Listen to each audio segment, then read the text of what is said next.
നമസ്കാരം, എല്ലാവർക്കും എൻ്റെ യൂട്യൂബ് ചാനലിലേക്ക് സ്വാഗതം. ഞാൻ ഇന്ന് ചെയ്യാൻ പോകുന്നത് എനിക്കൊരു റിക്വസ്റ്റ് വന്നതിനനുസരിച്ചാണ്. നമ്മളെ ഉപേക്ഷിച്ചിട്ട് പോയത്, കല്യാണം കഴിക്കാമെന്നൊക്കെ പറഞ്ഞ് അല്ലെങ്കിൽ നമുക്ക് മോഹം തന്നിട്ട് ഉപേക്ഷിച്ച് പോയ ഒരാള് തിരിച്ചു വന്നിട്ടുണ്ടെങ്കിൽ ആ വ്യക്തിയെ നമുക്ക് വിശ്വസിക്കാമോ? എന്തെങ്കിലുമൊക്കെ കാര്യം നടക്കുമോ? നമ്മൾ ആഗ്രഹിക്കുന്ന പോലെ കാര്യങ്ങൾ നടക്കുമോ? ഇതാണ് നമ്മൾ നോക്കുന്നത്. ഓം നമ ശിവായ. എല്ലാവർക്കും റെസനേറ്റ് ചെയ്യില്ല.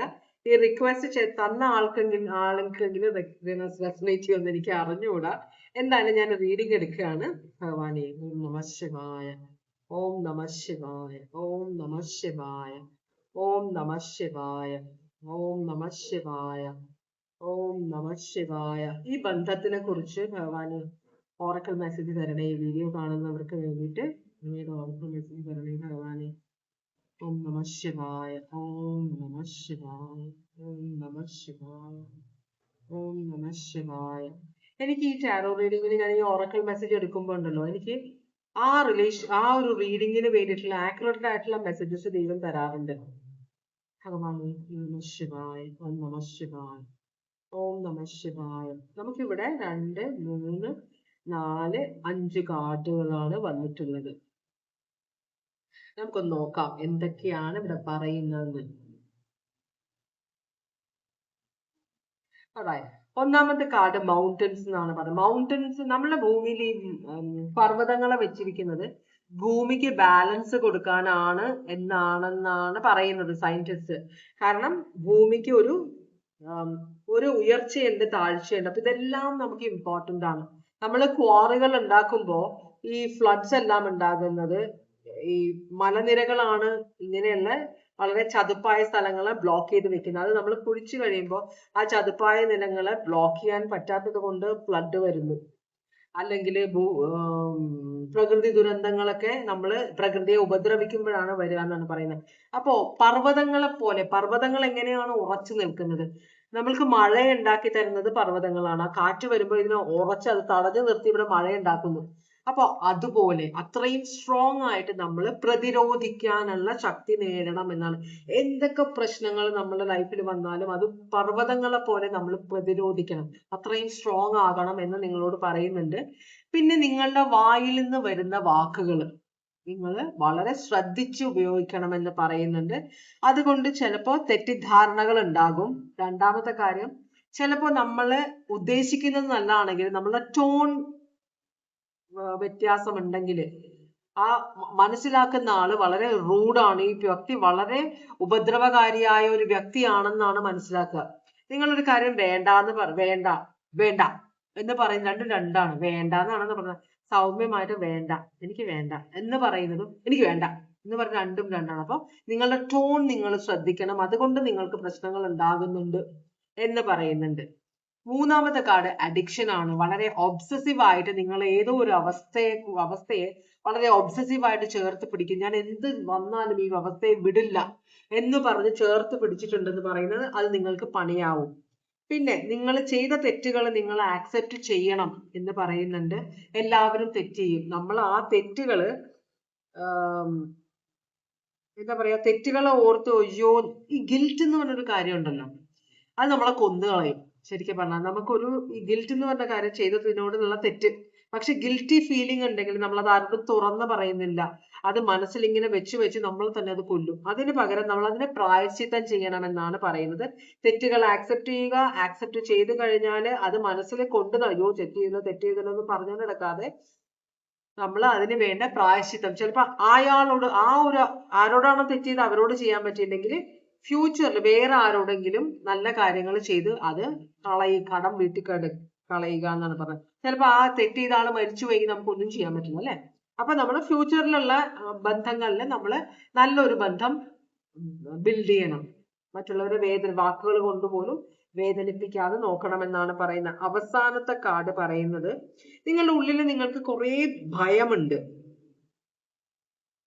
അത് നിങ്ങളുടെ ചുറ്റുമുള്ള ആരൊക്കെയോ നിങ്ങളെ ഉപദ്രവിക്കാൻ പോകുന്നതായിട്ടും നിങ്ങളെ വലിയ കാര്യമല്ല, എല്ലാവരും നിങ്ങളെ ഉപദ്രവിക്കാൻ ഇരിക്കുകയാണെന്നൊരു ചിന്ത നിങ്ങളുടെ മനസ്സിലുണ്ടെങ്കിൽ നിങ്ങൾ ദൈവത്തിനോട് പ്രാർത്ഥിക്കണം ആ ഭയമെല്ലാം അകറ്റാനായിട്ട് എന്നാണ് പറയുന്നത് കേട്ടോ. ഇത് കാർഡ് കാണുമ്പോഴേ എനിക്ക് ശരിക്കും ശൂലമാണ് ഇത്, പക്ഷെ ഗീവർഗീസ് പുണ്യാളനല്ലേ, അതുപോലെ എനിക്ക് തോന്നാറുണ്ട്. ശിവനാണ്, ഭൈരവനാണ്, പക്ഷെ എനിക്ക് ഗീവർഗീസ് പുണ്യാളന്റെ പോലെ ഒരു ഛായയും കൂടെ തോന്നാറുണ്ട്. ഈ വ്യാളിയെ കൊല്ലുന്ന ദൈവം സെയിന്റ് ജോർജ്, എന്തെങ്കിലും ആവട്ടെ. ഓൾറൈറ്റ്, അപ്പോ നമ്മൾ നോക്കാൻ പോകുന്നത് ഈ തിരിച്ചു വന്ന ആള് നല്ല ഉദ്ദേശത്തിലാണോ, അതോ ഈ വ്യക്തിയെ കൊണ്ട് നിങ്ങൾ വിചാരിക്കുന്ന കാര്യം, നിങ്ങളുടെ മോഹം ഇനിയെങ്കിലും സാധ്യമാകുമോ എന്നാണ് നമ്മൾ നോക്കാൻ പോകുന്നത്. എന്താണ് ഇപ്പൊ ഇവരുടെ ഓവറോൾ എനർജി, ഈ വന്നിരിക്കുന്ന ആളുടെ ഇപ്പോഴത്തെ എനർജി എന്താണെന്നാണ് നമ്മൾ നോക്കുന്നത്. ഭഗവാനെ, വന്നിരിക്കുന്ന ആളുടെ എനർജി എന്താണ്? ഈ വ്യക്തി വളരെ കോൾഡ് ഹാർട്ടഡ് ആയിട്ടുള്ള ഒരാളാണ്. എന്നുവെച്ചാൽ മറ്റുള്ളവരോട് ഒട്ടും ഇമോഷണലി മറ്റുള്ളവരുടെ ഇമോഷൻസിന് ഒരു വിലയും കൊടുക്കാത്ത ഒരാളാണ്. വളരെ സ്വാർത്ഥതയുള്ള ഒരു എനർജിയാണെന്നാണ് പറയുന്നത്. അപ്പോ ഈ വളരെയധികം മറ്റുള്ളവരെ മാനിപ്പുലേറ്റ് ചെയ്യുന്ന ഒരു എനർജിയാണ്. എന്ന് വെച്ചാൽ ഈ വ്യക്തിക്ക് അറിയാം ആർക്കൊക്കെയാണ് ഈ വ്യക്തിയോട് അട്രാക്ഷൻ ഉള്ളത്, അവരെ എങ്ങനെ ആ അട്രാക്ഷൻ എങ്ങനെ ദുരുപയോഗം ചെയ്യാം എന്ന ഉദ്ദേശത്തിലാണ് ഈ വ്യക്തിയുടെ ഇപ്പൊ എനർജി ഇരിക്കുന്നത് എന്നാണ് പറയുന്നത്. ക്യാൻസർ, പൈസസ്, സ്കോർപിയോ ആണ്. ഒട്ടും അടുപ്പിക്കാൻ കൊള്ളാത്ത ഒരു എനർജിയാണ്. കാരണം മറ്റുള്ളവർ ദ്രോഹിച്ചിട്ടുണ്ടെങ്കിൽ ആ ദ്രോഹത്തിനുള്ള പ്രതികാരം ഒരു തെറ്റും ചെയ്യാത്തവരോട് ചെയ്യുന്ന ഒരു എനർജിയാണിത്. കുറച്ച് വീക്കായ എനർജിയാണ്. അത്ര വലിയ ധൈര്യമില്ലാത്ത, സ്വന്തം ലെവലിലുള്ളവരോട് എതിരിടില്ല, പക്ഷെ ഇവരെക്കാളും താഴ്ന്ന ലെവലിലുള്ളവരോട് വളരെ ക്രൂരമായിട്ട് പെരുമാറുന്ന ഒരു എനർജിയാണ് ഇതെന്നാണ് കാണിക്കുന്നത്. നെഗറ്റീവാണ്, വളരെ നെഗറ്റീവായ എനർജിയാണ് ഈ വ്യക്തിയുടെ എനർജി. ഓക്കെ, ഇവരുടെ ഇപ്പോഴത്തെ അവസ്ഥ എന്താണ്? ഇവരുടെ കിങ് ഓഫ് പെന്റക്കിൾസ്, പൈസ ഇല്ല, വളരെ കാര്യങ്ങൾ നഷ്ടമായി. അപ്പോ ഈ വ്യക്തി ഇപ്പൊ ഭയങ്കര എക്സോസ്റ്റഡ് ആണ്. പഴയ പോലെയുള്ള എക്സൈറ്റ്മെന്റ് ഒന്നുമില്ല, അഡ്വഞ്ചർ ഒന്നും നടക്കുന്നില്ല, പണനഷ്ടമുണ്ട്, ഇപ്പൊ ആരും പണം കൊടുത്ത് സഹായിക്കുന്നില്ല, അങ്ങനെ കുറെ പ്രശ്നങ്ങളുണ്ട് ഈ വ്യക്തിക്ക്. അതുപോലെ തന്നെ ഇപ്പൊ പണ്ടത്തെ വിലയില്ല, ആൾക്കാർ വില കൊടുക്കുന്നില്ല. മനസ്സിലായോ? പണ്ട് ഈ വ്യക്തിയെ ആൾക്കാർ തലയിൽ വെച്ചുകൊണ്ട് നടക്കുമായിരുന്നു. ഇപ്പൊ ഇത് എന്തുകൊണ്ടാണ് ഈ വ്യക്തിയുടെ പെരുമാറ്റം മറ്റുള്ളവർക്ക് മനസ്സിലായത് കൊണ്ടാണോ, അവർക്ക് ഈ വ്യക്തിയിൽ നിന്ന് കിട്ടിയിരിക്കുന്ന അനുഭവങ്ങൾ കൊണ്ടാണോ, ഈ വ്യക്തിയുടെ പണനഷ്ടമായത് കൊണ്ടാണോ, സ്വഭാവ ദൂഷ്യം കൊണ്ടാണോ എന്നറിയില്ല. ഇപ്പൊ ഈ വ്യക്തിക്ക് പഴയ പോലെ അറ്റൻഷൻ കിട്ടുന്നില്ല. അപ്പം ഈ വ്യക്തി ഇപ്പോ വളരെയധികം എന്താ പറയാ, ക്ഷീണിതനാണ്, അല്ലെങ്കിൽ ക്ഷീണിതയാണ്. വളരെ കോൺഫിഡൻസ് ഒന്നും ഇല്ല എന്നാണ് കാണിക്കുന്നത് കേട്ടോ. ഇവിടെ സ്ട്രോങ് ആയിട്ടുള്ള സോഡിയാക് സൈൻസ് ഒന്നും വന്നിട്ടില്ല. അപ്പൊ ഇതാണ് അവസ്ഥ. ഇവര് നിങ്ങളുടെ അടുത്തേക്ക് വന്നതിന്റെ ഉദ്ദേശം എന്താണെന്നാണ് നമ്മൾ നോക്കാൻ പോകുന്നത്. നിങ്ങളുടെ അടുത്തേക്ക് ഇവർ തിരിച്ചു വന്നതിന്റെ ഉദ്ദേശം എന്താണ് ഭഗവാനെ?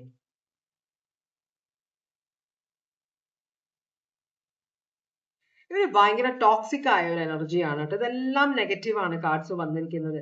ഇതിനകത്ത് എല്ലാം നെഗറ്റീവ് ആണോ? അല്ല, പോസിറ്റീവ് കാർഡ്സ് ഉണ്ട് ഇഷ്ടംപോലെ.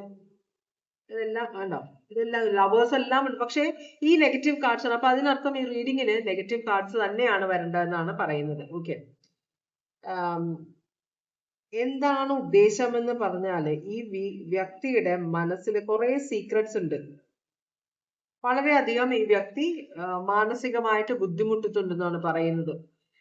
പക്ഷെ ഇതെല്ലാം ഉള്ളിൽ വെക്കുകയാണ്. ഈ വ്യക്തിക്ക് ഇനി തെറ്റ് ചെയ്തതിന്റെ ഒരു കുറ്റബോധമുണ്ടോ എന്ന് നമുക്കറിയില്ല. കാരണം ഇവിടെ ഡെവലിഷ് എനർജി, പക്ഷെ ഡെവല് പോലും റിവേഴ്സ് ആണ് വന്നിരിക്കുന്നത്. അപ്പോ ഈ വ്യക്തി തിരിച്ചു വന്നിരിക്കുന്നത് ചിലപ്പോ കുറ്റബോധം കൊണ്ടാവാൻ വഴിയുണ്ട്.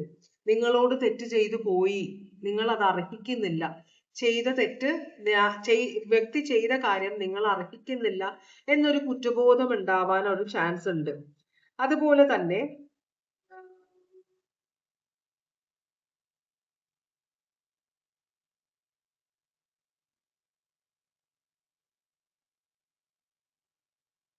ഈ വ്യക്തി ഒരു വിവാഹം കഴിച്ചിട്ട് നിങ്ങളല്ലാതെ വേറെ ആരോ വിവാഹം കഴിച്ചിട്ടുണ്ട്. ആ വ്യക്തിയുമായിട്ടുള്ള ഡിവോഴ്സ് കഴിഞ്ഞു. മനസ്സിലായോ? അപ്പോ ചിലപ്പോ ഈ വ്യക്തി ആ കല്യാണം കഴിച്ച ആളെ വളരെയധികം സ്നേഹിച്ചിട്ടുണ്ടാവും. പക്ഷെ അവരിൽ നിന്ന് നല്ല തിരിച്ചടിയാണ് കിട്ടിയത്. അപ്പൊ അതോടുകൂടിയാണോ ഈ വ്യക്തിക്ക് ഞാൻ ചെയ്ത തെറ്റുകളുടെ ഒരു ഫലമാണ് എനിക്ക് കിട്ടിക്കൊണ്ടിരിക്കുന്നത് എന്നുള്ളൊരു ചിന്ത കൊണ്ടാണ് നിങ്ങളുടെ അടുത്തേക്ക് തിരിച്ചു വന്നിരിക്കുന്നത് എന്നാണ് പറയുന്നത്. അതുപോലെ തന്നെ ഈ വ്യക്തി ഇപ്പോ നെഗറ്റീവ് എനർജീസ് എല്ലാം ഈ വ്യക്തിയുടെ ജീവിതത്തിൽ നിന്ന് തള്ളിക്കളയാൻ നോക്കുന്നുണ്ട്. മനസ്സിലായി? ഇപ്പൊ എന്താ പറയാ, ഒരു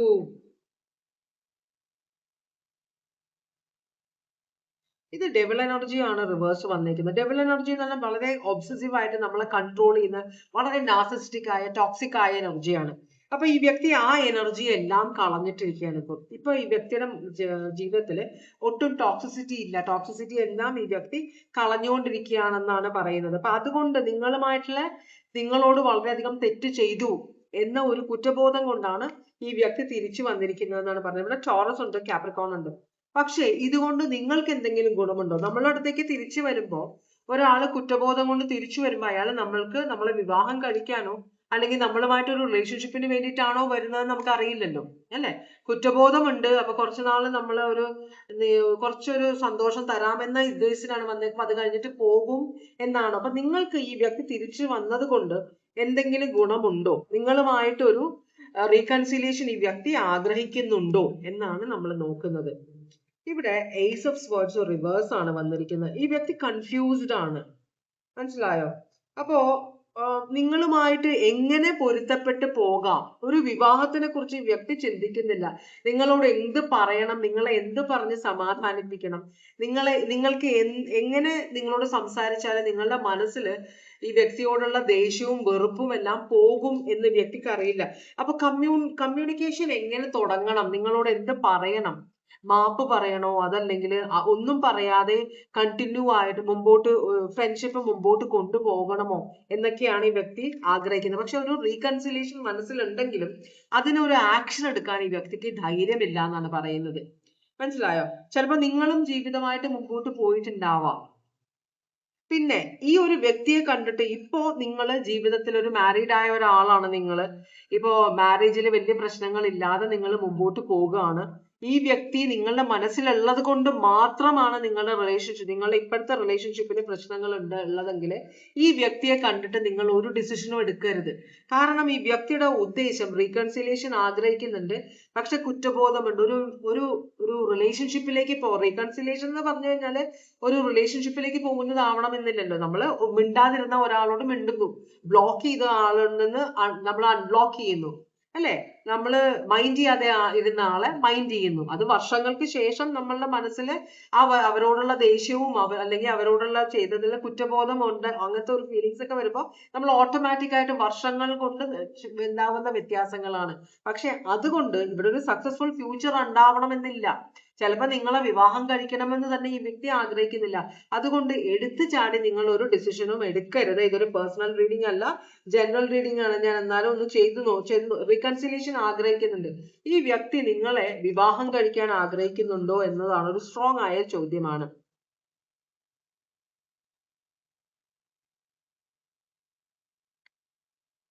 നോ എന്ന കാർഡാണ് വന്നിരിക്കുന്നത്, പക്ഷെ അത് റിവേഴ്സ് ആണ് വന്നിരിക്കുന്നത്.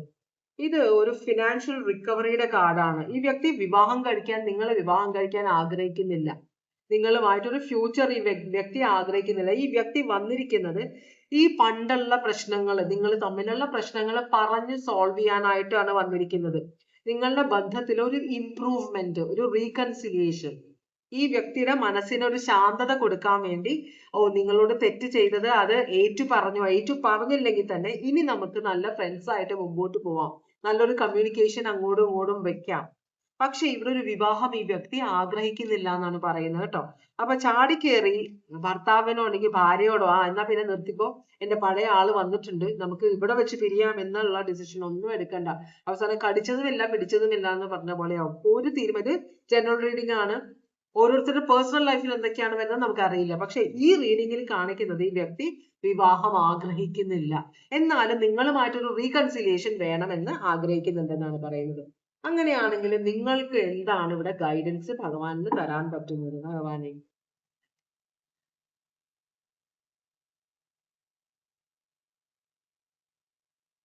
ഈ റിലേഷൻഷിപ്പിലേക്ക് ഇനി നിങ്ങൾ മാനിഫെസ്റ്റ് ചെയ്യാൻ നോക്കുന്നുണ്ട് ഈ വ്യക്തിയെ. അതുകൊണ്ടായിരിക്കും ചിലപ്പോൾ ഈ വ്യക്തിക്ക് കുറ്റബോധം വരുന്നത്. നിങ്ങൾ ആ കണക്ഷൻ വിടുന്നില്ല. മനസ്സിലായോ? നിങ്ങൾ ഈ വ്യക്തിയെ മാനിഫെസ്റ്റ് ചെയ്തെടുക്കാൻ ശ്രമിക്കുന്നുണ്ട്.